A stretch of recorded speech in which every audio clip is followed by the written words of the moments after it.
point, and I don't mean to, I don't want to have to get Secret Service involved in this, right? Because it's a whole process. But, you know, and Ashley Biden, it is my stuff.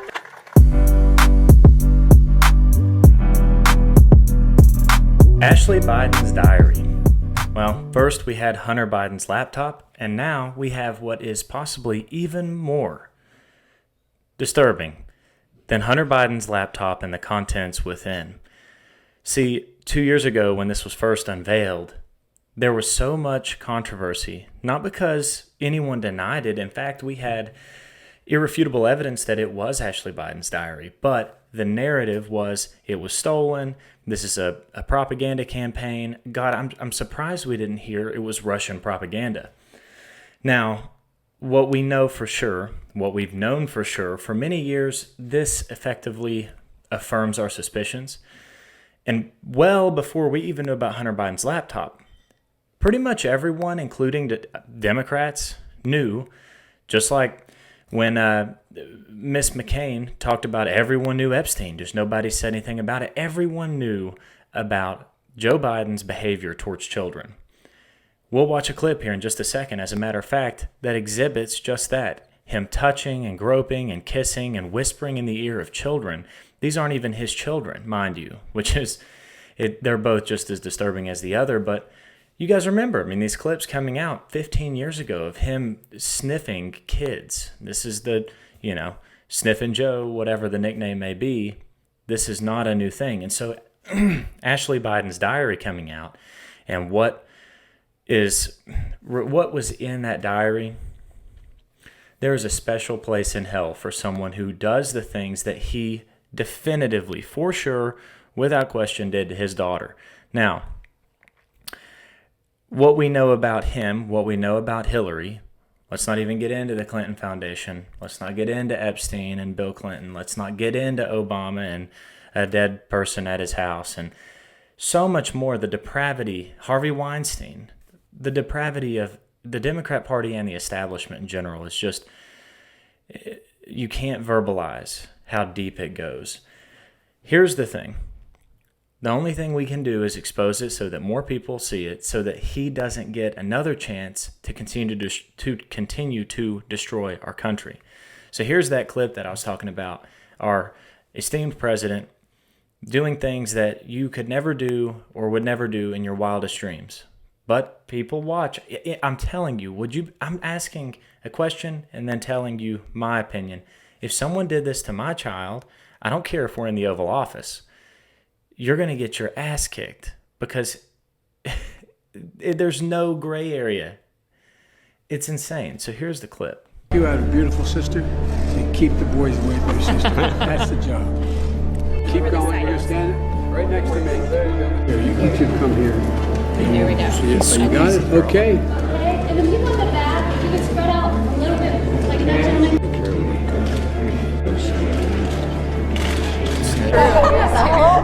I like kids better than people. Yeah. I like kids better than people. Nah, you like your daughter when she was an adolescent. That's a demon. You know, you guys, you got You started to fade there. What do you see? Resting her face. She's like, dude, get the fuck off. Can I have a picture with just the kids? And notice how comfortable these kids are. It's an ultra powerful man. Forcing this girl to stay. How old are you, baby? Body to body.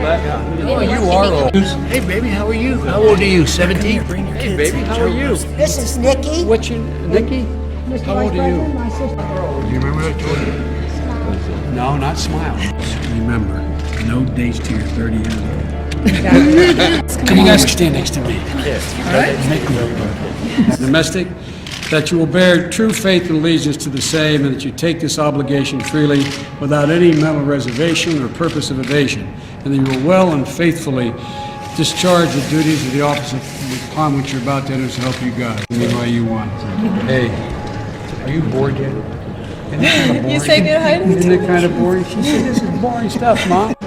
See you, beautiful child. All right, Just guys. remember, no dates or boys till you're 30 years old. I like that. That's exactly right. Years old. Time to wrap it up, Jacob. I got 4 Time to wrap it granddaughters. Beautiful granddaughters like you guys. And guess That what? dad needs to grow a sack of Granddaughter, balls. you know what? What? About age. No grown person, even my daughter's grandparents, don't do this to her. And they're more than welcome to. And she's a year and a half old. I got a 17-year-old Are you gonna let go? She's sitting there like, Daddy. And so we were Christmas shopping. Still pulls away. He comes back in. Guys, No matter how much you loved it. you have a conscience, and you have the ability to vote in an election as a grown person. And the second time. You look at first time the my kid look on was this sick, and the second kid's time. face. If she was in a Do you know dark what alley, my dad used to say? His granddaughters have one important and her parents weren't close by. take care of the father. It's not a stretch. Look, I mean,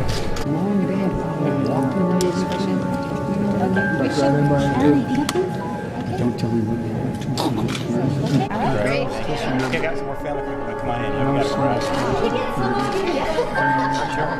got a family quick. Come on in. You have got a no one is comfortable. He grabs her boob. Moves away. It's not even. It makes me feel uncomfortable to say. This is an 8-year-old. Come on, man, make me look better. There we go. Oh, this is the meme. This is the meme.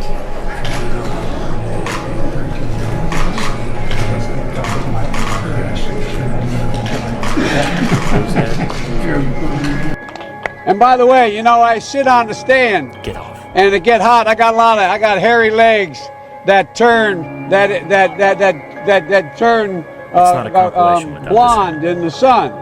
And the kids used to come up and reach in the pool and rub my leg down, so it was straight, and then watch the hair come back up again.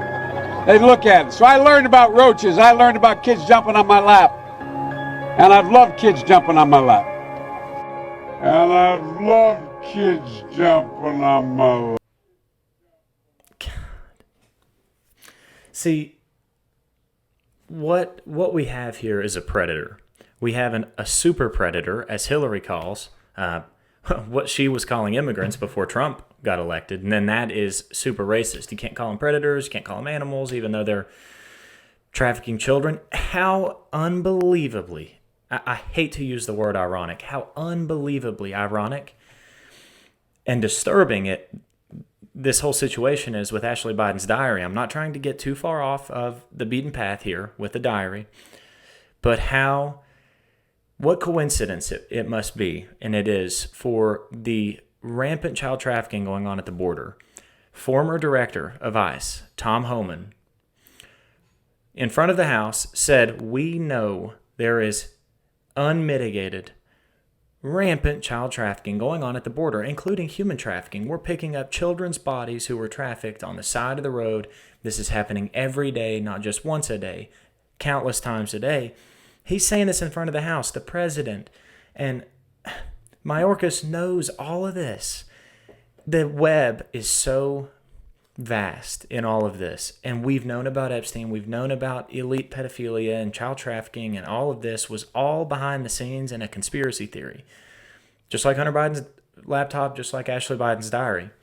We're here now, today, with even Snopes years later saying it was Ashley Biden's diary. So we'll get into the timeline now. So for us to really know the full depth of the situation, we need to know the progression of events. What happened, when, and how did it happen? Because now the Justice Department is mobilized, as it's already been weaponized, mobilized towards the woman who came into possession of Ashley Biden's diary, not illegally. She got money from it, from Project Veritas, but she did not steal it.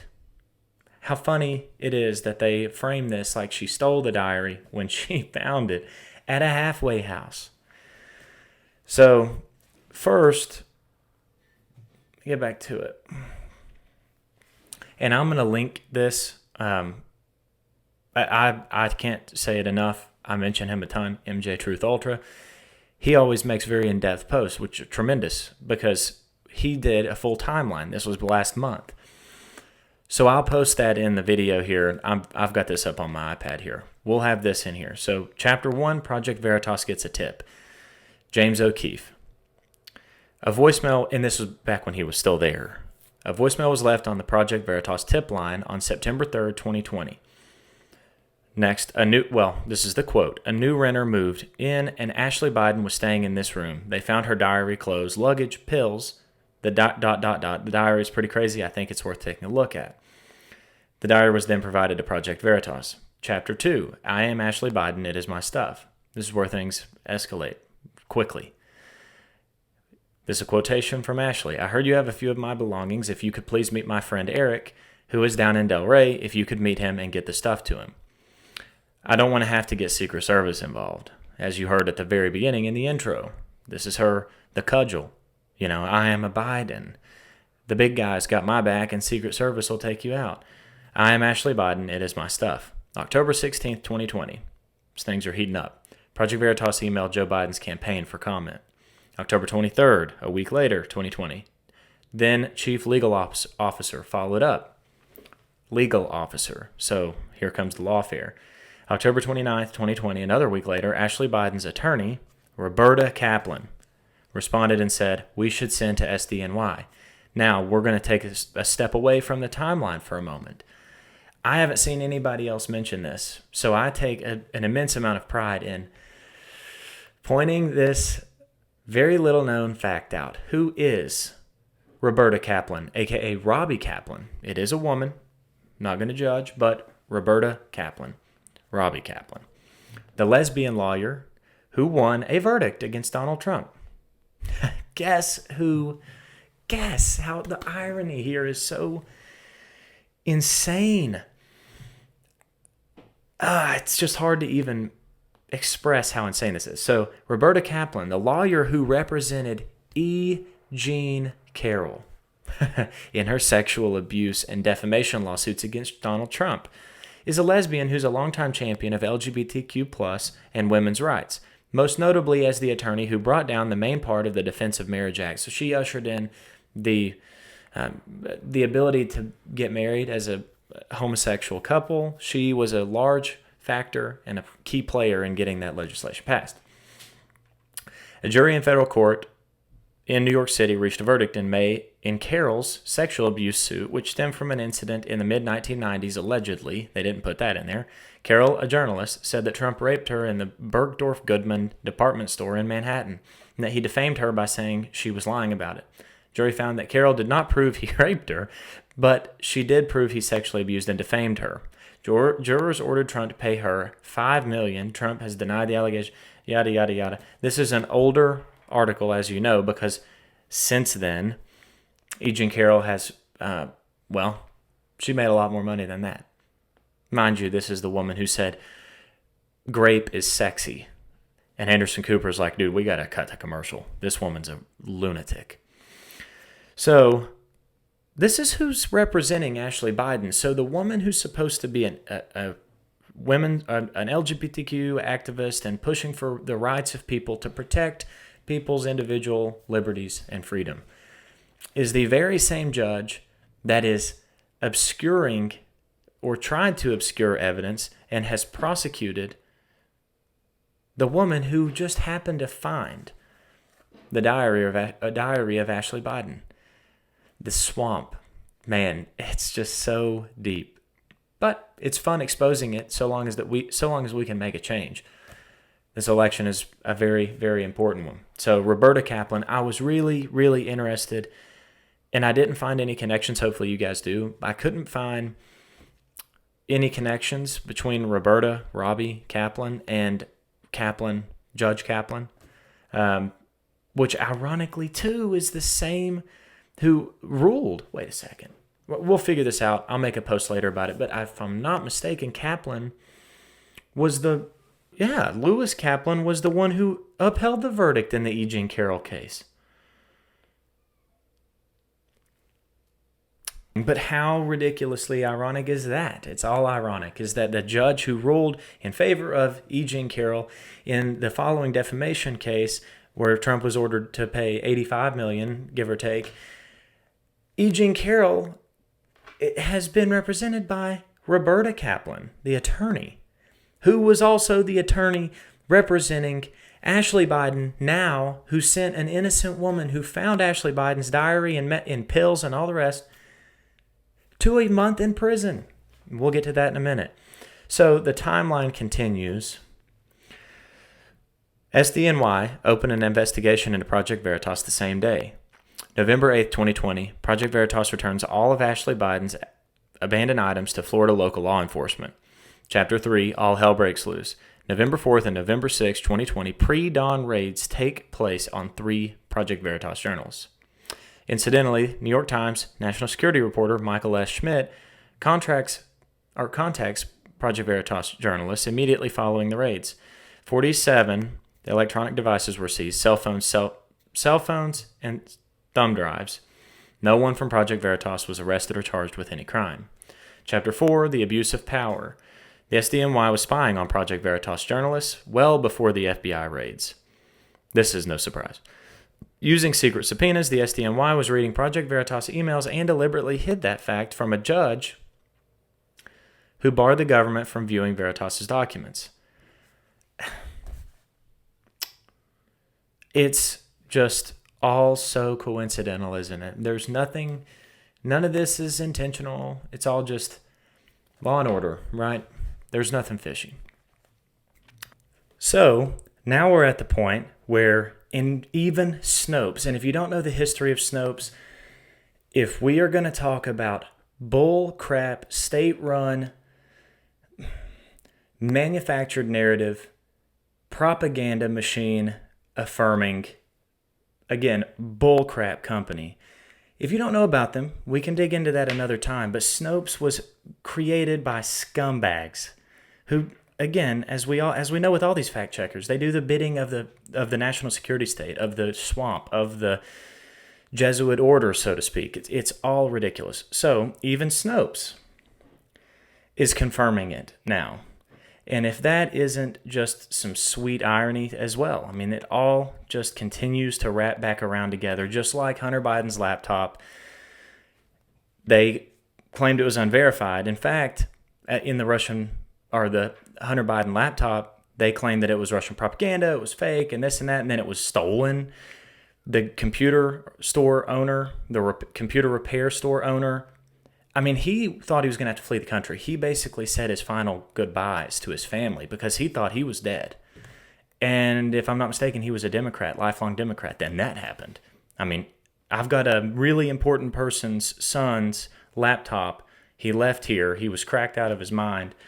Anyway, so Snopes says when it was unproven, a diary authored by U.S. President Joe Biden's daughter, Ashley Biden, describes inappropriate actions taken toward her by her father when she was a child. Unproven. Then, same thing. True. Now, this just happened. Published April 5th. Updated April 29th from unproven. A diary authored by U.S. President Joe Biden's daughter, Ashley Biden, describes actions taken towards her by her father when she was a child as probably not appropriate. So they add that one distinction in there at the end. But now it's confirmed even by left-wing outlets that claim to be ensuring that the truth is out and misinformation isn't running rampant. What public servants they are. So the really disturbing part of all of this is the content of the diary. Are the contents. We'll read through a couple of them. You have to feel bad. I mean, no matter how idiotic and how corrupt and how moralless Ashley and Hunter. Well, I wonder what Bo was like. Does anybody know? Because you have to. There's an element of humanity here where you've got to some degree feel bad for Hunter and Ashley because they didn't ask to be Joe Biden's daughter. She didn't ask for her dad to take showers with her. She didn't ask to go over to the 𝐁𝐢𝐝𝐞𝐧'𝐬 house and we'll get into it. So first page here, it's cut off, but it starts with grade and showing the boys my underpants, hypersexualized at a young age. What does this do to? Was I molested? I think so. I can't remember specifics, but I do remember trauma. I remember not liking the 𝐁𝐢𝐝𝐞𝐧'𝐬 house. I remember somewhat being sexualized with Caroline. I remember having sex with friends at a young age. Some of hers showers with my dad, probably not appropriate, being turned on when I wasn't supposed to be. I remember the Q-tips. I hated getting my ears cleaned. Beating my vagina due to overhearing parents having sex. What made me so attached? My mother, not emotionally available. My father was, message, I could get love from men, underlined. Is this because of the 𝐁𝐢𝐝𝐞𝐧? Is this Joe Biden? Then another bullet point, so to speak, in parentheses, I am not your mother. It's obviously what her mom said, assuming, normal circumstances. Next bullet, blanket being taken away. Not letting myself go to the bathroom. Being wiped until too late in the game. So who was doing the wiping? And that one we can only just let our imagination do the job, because we don't have any clarity. The only thing we could assume is that it was like going to the bathroom. That's it. I mean, the only thing could be not letting myself go to the bathroom because she was getting wiped. I don't know. I could list all the reasons, but I can't seem to find that it cuts off there. It's not what I want anymore. So maybe that's the gift in this all, and the reason that I should only tell people I trust and who have my back about anything. It's about being a woman and not the little girl. I think I re-victimized myself over and over again. I should never talk to men about sex or any of that bullshit. So this is our president, guys. And this stuff was known to so many people. In the Hunter Biden laptop story, you just have to be anything other than completely willfully ignorant to not have seen that and change your vote. So how the hell did he get 81 million votes when he never left his basement and he said, you're not black if you don't vote for me?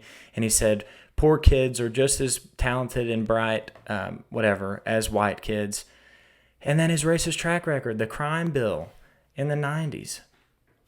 So, in closing, we need to look at what's happening to Aimee Harris. And the reason, so Snopes confirmed it, and they had it written as proven now, or recorded as proven. What's really and truly proven is the letter that she sent to the judge about the diary. So she's, again, like she said in the diary, re-victimizing herself. She's the victim. Yeah, it would suck to have your diary lost, but you were more than likely on drugs or who knows, and you left all your stuff. And then someone else stayed there. It was her room at the time, I guess. Whatever. Property rights are weird when you have a hotel. Dear Chief Judge Swain, we're going to cover the highlighted portions here, the underline. The point of the theft, I assume, was to be able to peddle grotesque lies by distorting my stream of consciousness thoughts. The reason I have decided to not attend tomorrow's sentencing in person is because it would only increase my pain. Nonetheless, I write to ask Your Honor to sentence the defendant to time in prison. It's not about me or what I did wrong. It's about what the other people did wrong that exposed me in my heinous actions. Well, in the diary, it's a crappy situation to be in. We can say that. The defendant's actions have created a constant environment of anxiety, fear, and intimidation in which my innermost thoughts are constantly distorted and manipulated. It's your handwriting, so what's being manipulated? Taking showers with your dad is pretty clear at an age too old for that type of activity. Lastly, repeatedly, I hear others grossly misinterpret my once private writings and lob false accusations that defame my character and those of the people I love. Her actions were not only re-traumatizing to me, but constituted a horrific trauma in and of themselves. This ongoing harm is a direct result of Miss Harris's intentional actions. God, I mean, she is talking about her father and what he did to her. This is Joseph Robinette Biden. I'm going to read that again. Her actions were not only re-traumatizing to me from what her dad did to her, but constituted a horrific trauma in and of themselves. I don't even know what to say. So I say in closing, this time, we've got to put all of these things in context, give it perspective. We look at Hunter Biden and his laptop. We look at Ashley Biden and her diary. Both extremely precious, very revealing articles or possessions, rather, the laptop and the diary where all of their darkest secrets are held, left in a place that was in one way or another tied to drug use and having terrible habits. Feel bad for him in that regard. Hunter Biden and his daughter and his sister Ashley Biden have a lifelong history of evidently trauma, but drug use, sexual addiction, and it's horrible. But at the same time, what it does is it is an indictment on Joe Biden, our president. So how many people are going to know about this before the election? Hopefully 81 million. Most of those people have already left, and black people are not too happy with him, at least the ones who are enlightened, so to speak. So we have to look at what's happened with Hillary and the WikiLeaks emails. We tie all these things together, and what we see are the most powerful and influential people in the Democrat Party, and we got to say the Uniparty. I hate to say Democrat, but I mean, Lord, you have all Rashida Tlaib and Ilhan Omar. Their histories are tattered with corruption and disgusting things. But we look at Hillary Clinton too, and we look at Haiti. We look at we need to address the Pizzagate conspiracy is more real now than it ever has been, even though if you do a little digging, you can see as much as you want. But Pizzagate. Joe Biden had sexual relations, maybe not full-fledged sexual relations. We can't say for sure whether he did or not, with his daughter. And we had the clip, the compilation of him doing horribly suggestive things to children in front of their parents. So, Pizzagate is real.